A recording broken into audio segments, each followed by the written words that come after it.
सबसे अच्छी और मजेदार सास बहू की स्टोरीज देखने के लिए अभी इस चैनल को सब्सक्राइब करें और बेल आइकन दबाना न भूलें।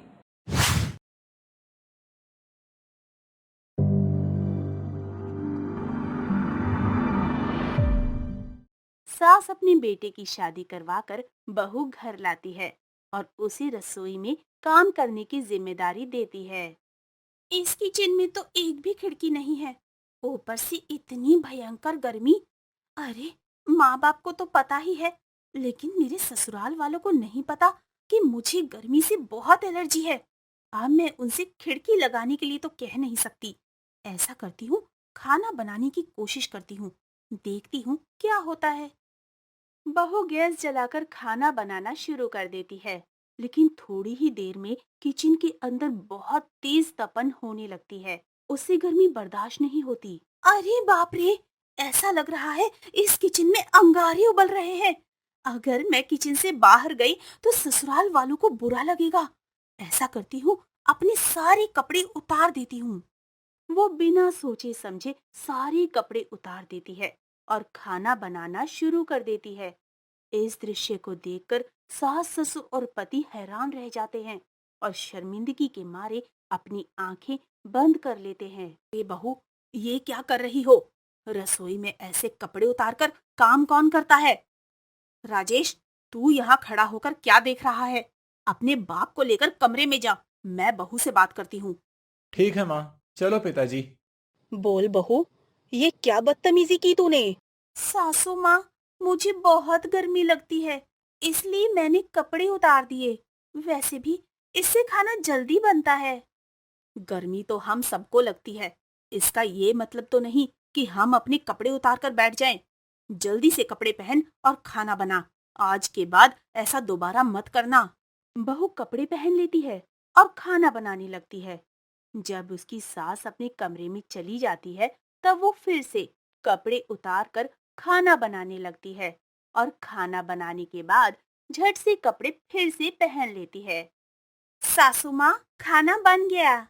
सभी लोग खाने की टेबल पर आ जाते हैं और खाना खाने लगते हैं। खाना सभी को बहुत पसंद आता है। तुमने खाना तो बहुत अच्छा बनाया है, लेकिन आज जो तुमने बेशर्मी की है ना, वो दोबारा कभी मत करना।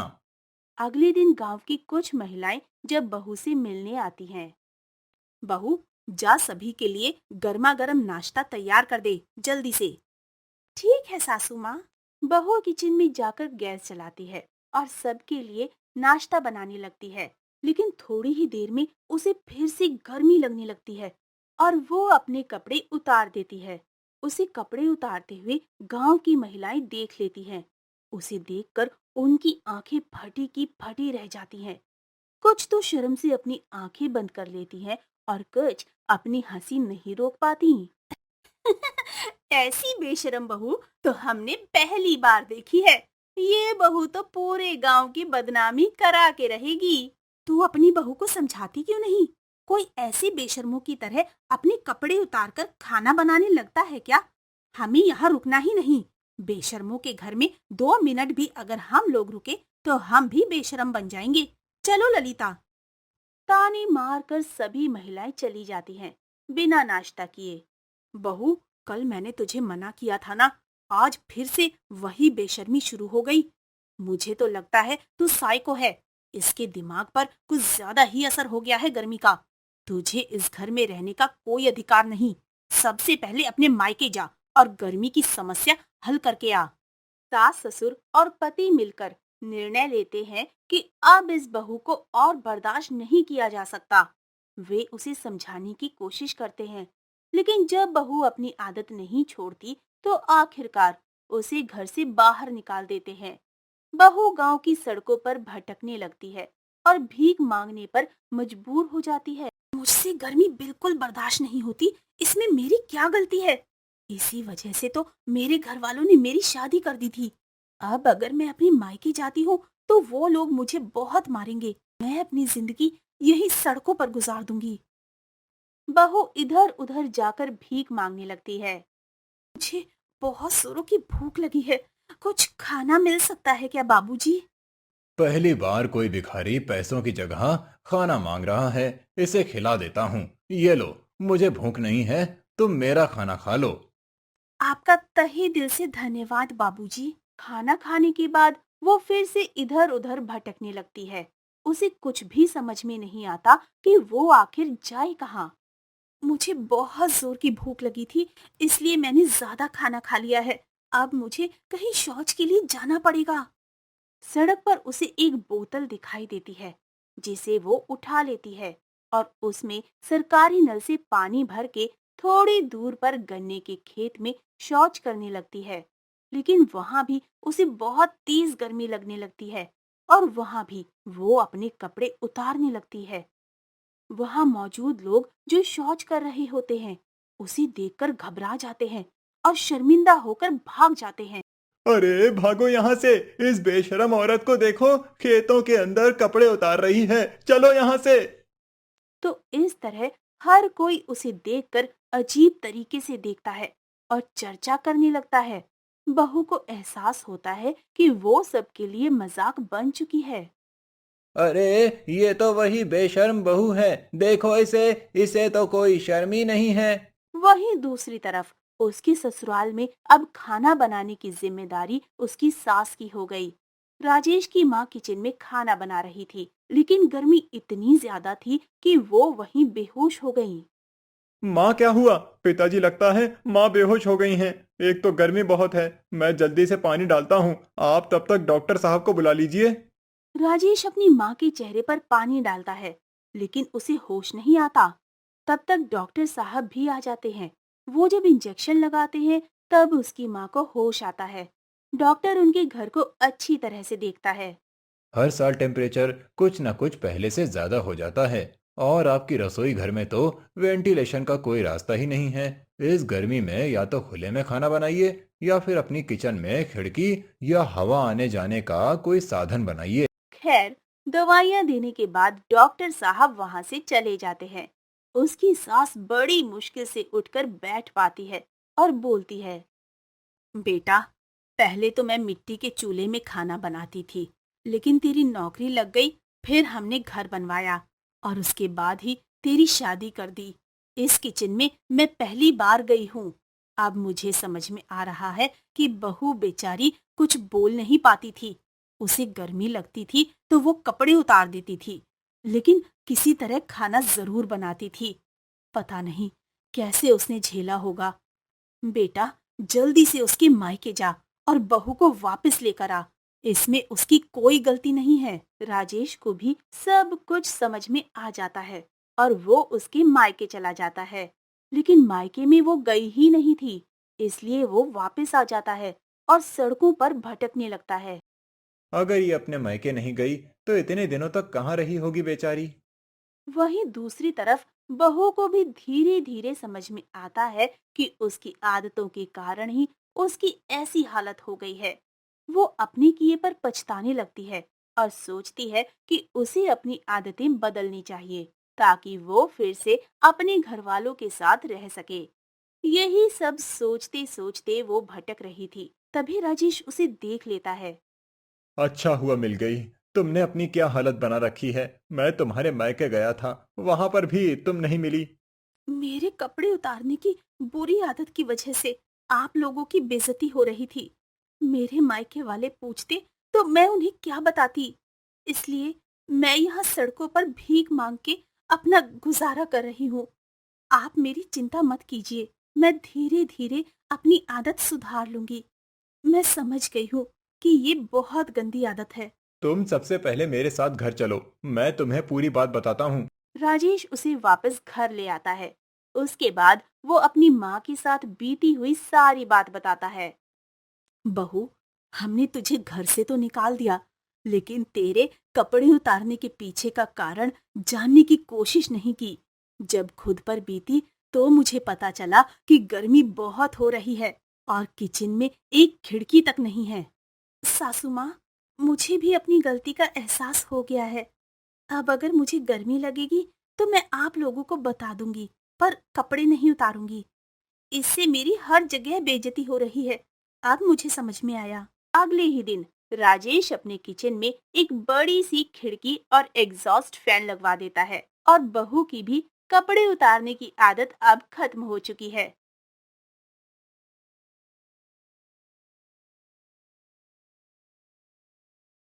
राधा बहुत आलसी लड़की थी। उसके दांत बहुत पीले थे क्योंकि उसने बचपन से ब्रश नहीं किया था। एक दिन राधा के मामा ने राधा की माँ को फोन किया। अरे बहना, कितने साल हो गए राधा अपने मामा के घर नहीं आई। अब तो उसकी शादी की उम्र भी हो गई है। ऐसा करो, उसे लेकर यहाँ आ जाओ। ठीक है भैया, हम कल ही आते हैं राधा को लेकर आपके गांव। इसके बाद उसकी माँ तुरंत राधा के कमरे के पास चली गई। उसने राधा का कमरा खटखटाया। अरे राधा बेटा, उठ जाओ, हमें आज शाम को ही तुम्हारे मामा के गांव चलना है, जल्दी दरवाजा खोलो।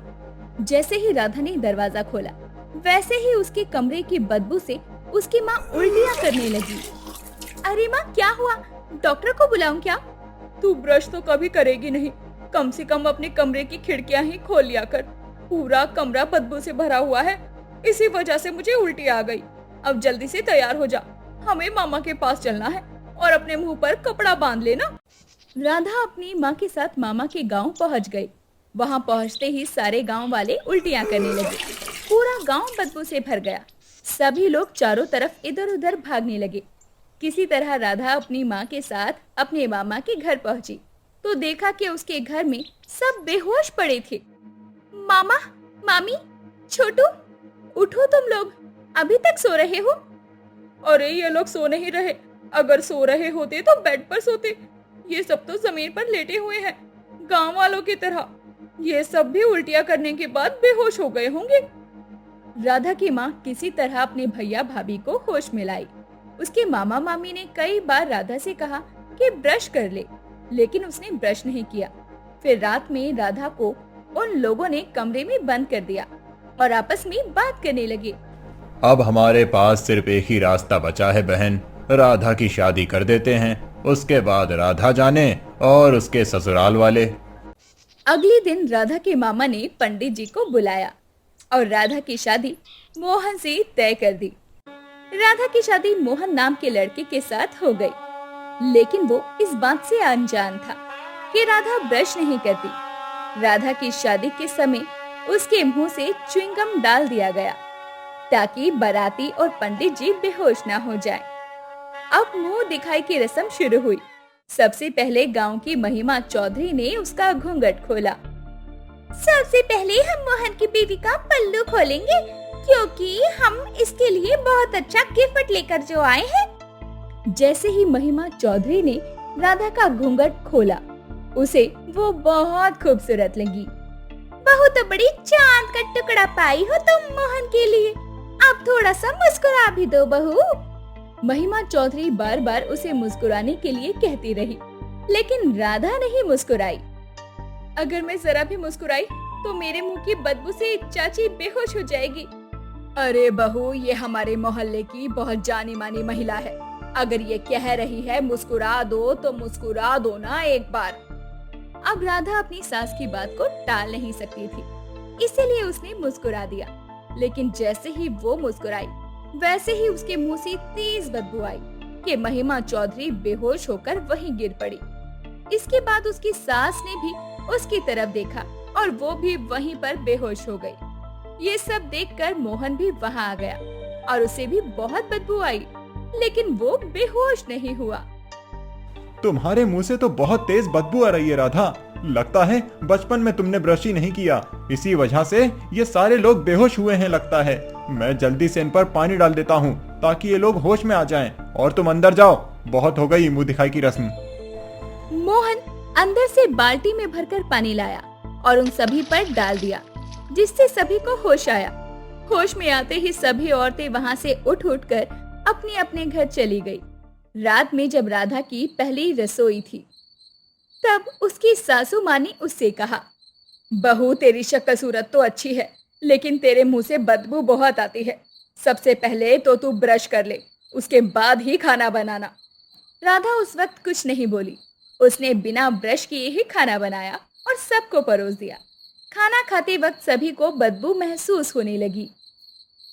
इतनी तेज बदबू कहाँ से आ रही है? खाने का सारा स्वाद ही खराब हो गया।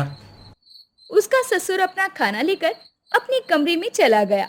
मोहन भी अपना खाना लेकर अपने कमरे में चला गया।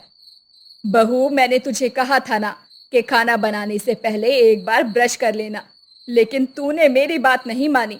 अब तू मेरे सामने से हट जा ताकि मैं आराम से खाना खा सकूं। राधा वहां से चली गई।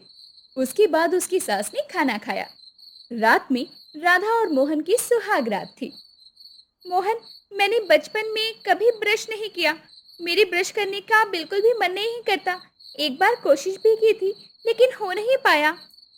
देखो राधा, कोई भी तुम्हारे सामने खड़ा तक नहीं होना चाहता, क्योंकि तुम्हारे मुंह से इतनी तेज बदबू आती है कि किसी को भी बर्दाश्त नहीं होती। तुम अपना मुंह उधर करके सो, वरना मुझे रात भर नींद नहीं आएगी। तो इस तरह धीरे धीरे वक्त बीतता गया और 6 महीने बीत गए। 6 महीने के बाद राधा गर्भवती हो गई। बहू, अब तो तुम माँ बनने वाली हो।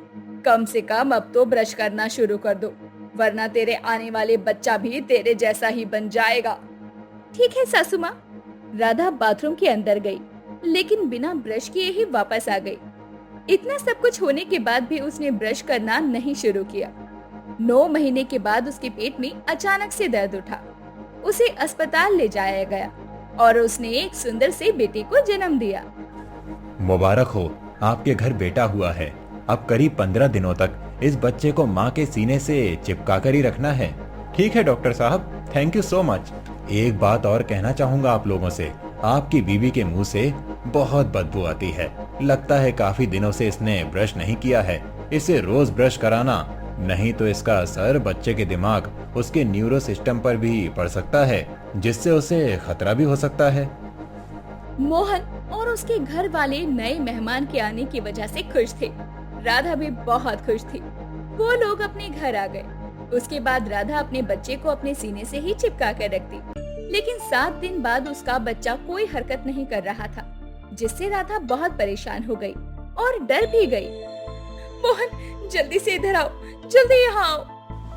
क्या हुआ राधा, इतनी घबराई हुई क्यों हो?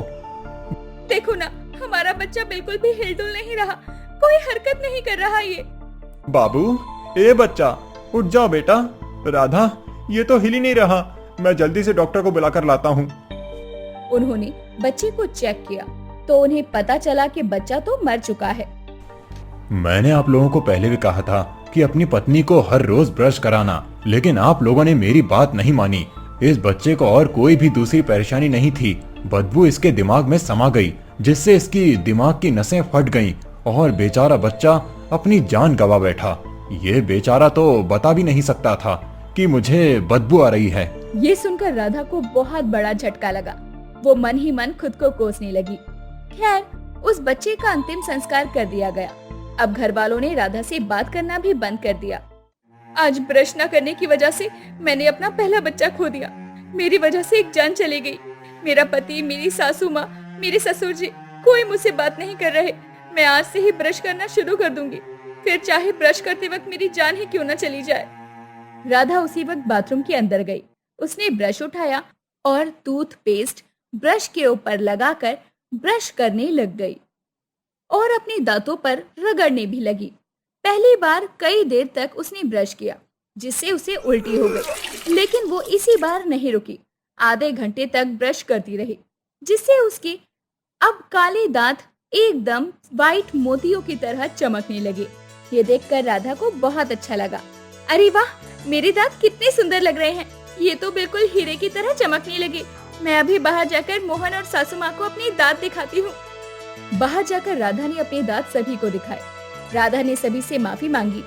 सभी ने उसे माफ भी कर दिया। कुछ दिनों के बाद राधा एक बार फिर से गर्भवती हो गई। 9 महीने के बाद फिर से उसने एक बच्चे को जन्म दिया। राधा, इस बार अगर तुमने ब्रश करना शुरू ना किया होता तो हम अगली संतान कभी पैदा नहीं करते। धीरे धीरे उसका बच्चा बड़ा होने लगा। वो लोग खुशी खुशी रहने लगे। तो दोस्तों, इसी वजह से हम सभी को हर दिन ब्रश करना बहुत जरूरी है। ब्रश न करने की वजह से हमें बहुत सारी बीमारियां भी हो सकती है। इसी तरह की दिलचस्प और मजेदार कहानियों को सुनने के लिए हमारे चैनल को सब्सक्राइब करके घंटी दबाना न भूलें। मिलते हैं फिर से एक नई और मजेदार कहानी के साथ।